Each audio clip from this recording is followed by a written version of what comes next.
ಸಂವಿಧಾನಕ್ಕೆ ಅಥವಾ ಬಾಬಾ ಸಾಹೇಬ್ ಅಂಬೇಡ್ಕರ್ ಅವರಿಗೆ ಅಪಮಾನ ಮಾಡ್ತಕ್ಕಂಥ ಕೆಲಸ ಒಂದು ಪಕ್ಷ ಮಾಡ್ತಾ ಇದೆ ಅಂತ ಹೇಳಿದ್ರೆ ಅದು ಕಾಂಗ್ರೆಸ್ ಪಕ್ಷ ಮಾಡ್ತಾ ಇದೆ ಹೊರತು ಭಾರತೀಯ ಜನತಾ ಪಾರ್ಟಿ ಮಾಡ್ತಾ ಇಲ್ಲ.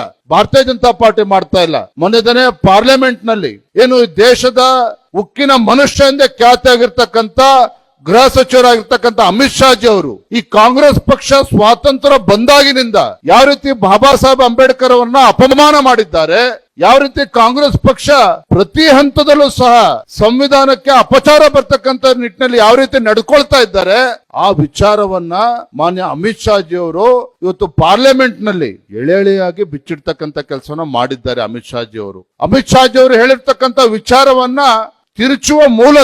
ತಿರುಚುವ ಮೂಲಕ ಕಾಂಗ್ರೆಸ್ ಪಕ್ಷ ಅಪಪ್ರಚಾರವನ್ನ ಏನ್ ಮಾಡ್ತಾ ಇದ್ದಾರೆ ಅದನ್ನು ನಾವು ಎಲ್ಲರೂ ಕೂಡ ಇವತ್ತು ಅರ್ಥ ಮಾಡ್ಕೋಬೇಕಾಗ್ತದೆ. ಸ್ವಾತಂತ್ರ್ಯ ಬಂದಾಗಿನಿಂದ ಇವತ್ತು ಬಾಬಾ ಸಾಹೇಬ್ ಅಂಬೇಡ್ಕರ್ ಅವರಿಗೆ ಸಂವಿಧಾನಕ್ಕೆ ಅಪಚಾರ ಮಾಡಿ ಇವತ್ತು ಭಾರತೀಯ ಜನತಾ ಪಾರ್ಟಿ ಮೇಲೆ ಗೂಬೆ ಕೂರಿಸ್ತಕ್ಕಂಥ ಕೆಲಸ ಕಾಂಗ್ರೆಸ್ ಪಕ್ಷ ಏನ್ ಮಾಡ್ತಾ ಇದ್ದಾರೆ ಅದನ್ನು ಕೂಡ ಇವತ್ತು ಜನರ ಮಧ್ಯೆ ಸತ್ಯ ಸಂಗತಿಗಳನ್ನ ತರ್ತಕ್ಕಂಥ ವಿಚಾರವನ್ನ ನಾವು ಇವತ್ತು ಮಾಡಬೇಕಾಗಿದೆ. ಹಾಗಾಗಿ ಈ ನಿಟ್ಟಿನಲ್ಲಿ ಸಂವಿಧಾನ ಸಮ್ಮಾನ ಅಭಿಯಾನ ಇವತ್ತೇನು ನಡೀತಾ ಇದೆ, 75 ವರ್ಷಗಳು ಪೂರ್ಣ ಆಗಿರ್ತಕ್ಕಂಥ ಸಂದರ್ಭದಲ್ಲಿ ಆ ಸಂವಿಧಾನವನ್ನ ಗೌರವಿಸಬೇಕು.